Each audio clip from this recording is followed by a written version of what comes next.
Hey everyone, welcome back to CryptoCache. Thank you so much for joining me here today. I hope you're having an amazing day. We're going to take a quick look at Sandbox, and just before we do, peek over Bitcoin, see what's going on. I wanted to bring a quick couple of things to your attention, just so you kind of know. Obviously, we've had 3 green days in a row, which isn't a problem per se, but I'm a little concerned because, and I drew this with one of my previous analysis here.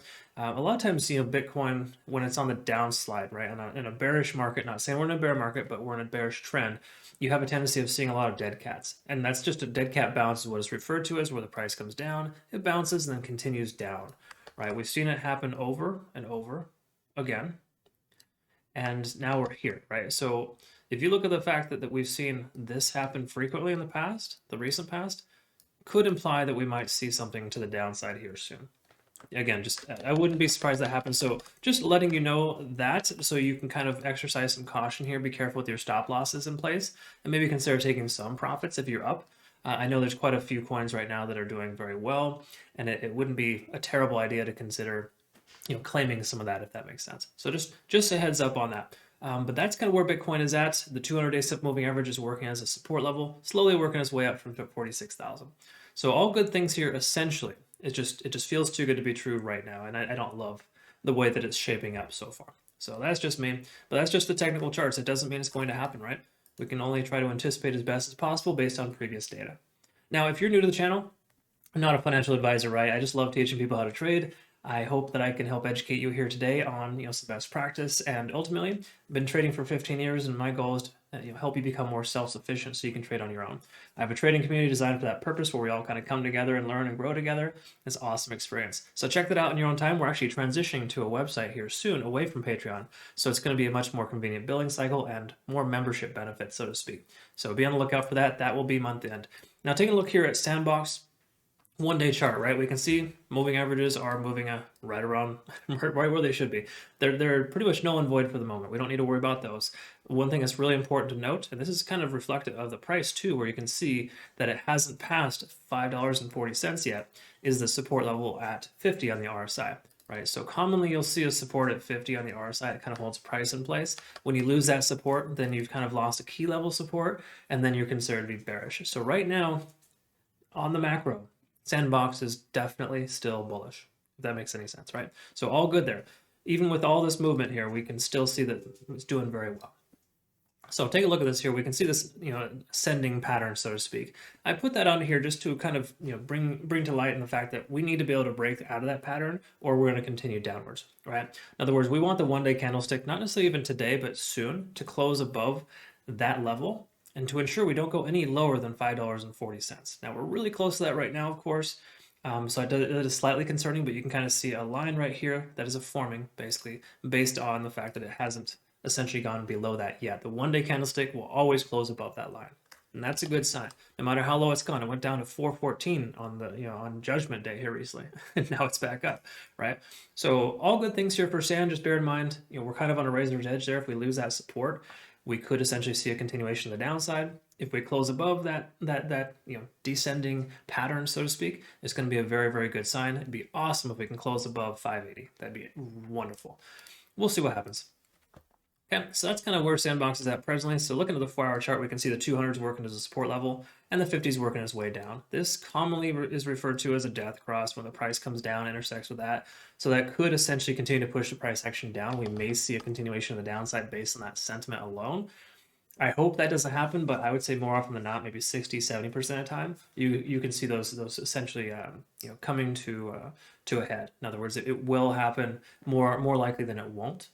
Again, keep in mind, most of the market is based on Bitcoin being successful right now, and Sandbox had effectively mimicked Bitcoin to a T initially, right? At least recently. So there's a lot of things we need to understand. And if Bitcoin has a death cross, so to speak, that's one that we want to pay more attention to than that of Sandbox. But they're all fairly synonymous in a lot of ways, right? So just something to kind of pay attention to. Now, this is something that's a slight concern, but you can see 50 on the RSI keeps getting rejected, and that is essentially creating a resistance level. That is effectively synonymous again with 580. So if we can't break 580 and we lose what was it? It was right around 540, then we're going to be in a position where it's going to be probably a continuation of the downside for, if nothing else, another few days, right? So just be mindful of that. This isn't bad news. It's just we're kind of right in that middle ground where it's hard to specifically anticipate which way is going to happen because it's just slowly working itself into a wedge. And most wedge patterns do have a tendency to break into the upside. At least this should be a continuation, right? Considering the fact that it came from the bottom, right? So for the most part, when you see a continuation, they usually break to the upside when it comes to this, right? However, if Bitcoin loses steam here, say we get that dead cat bounce, then this will be null and void, and we're going to see it come down to somewhere in this range here.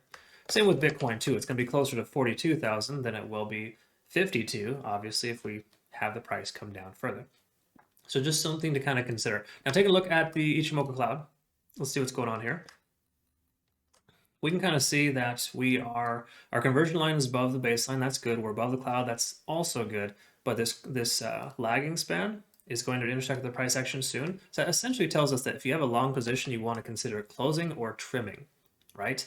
Now I say closing or trimming because obviously depending on your long-term position or short-term position, you'd either want to close or hold, right? You don't necessarily have to trim everything and close it all, but hypothetically you got in just say down here and you're at this right now, you're up 10%, maybe consider taking some of that profit if the price is likely to come down, because most of the indicators right now are telling us that Sandbox is losing momentum and it's essentially on its way down, for lack of better terms. Again, we can close above 580 on the one-day candlestick, different story. We're going to need to see more confidence in Bitcoin before that happens. Now, this little ramp up here recently was because of the confidence recently in Bitcoin, but it's kind of a false confidence in my opinion. And the main reason why, again, is just you look at the one-day candlestick for Bitcoin, it did this over the last 2 weeks, right? It went 2 or 3 solid green days, followed by a very strong red day. 2 or 3 solid green days, followed by a strong red day. We have 3 decently solid green days. Are we going to see a red day? I don't know. Commonly, you do see a red day when you have 3 green candlesticks in a row. That's traditionally what happens. Again, I really hope that I'm wrong, but if I'm not, then this is telling us essentially that we should probably consider taking some profit. Anyway, so that's kind of where we're at there. TD Sequential, not much to note. We're kind of just getting this consolidation / retracement phase. So not really all that much, except for the fact that it is working its way down into this little triangle, and it'll either break up or break down. That's kind of the bottom line. But most of the indicators are telling us that it's going to go down, not up. And with Bitcoin behaving the way that it is, I wouldn't be surprised if we see a sell-off here in the relative near future. I hope I'm wrong once again. Thanks again for joining me, and I hope this helped you here today, of course.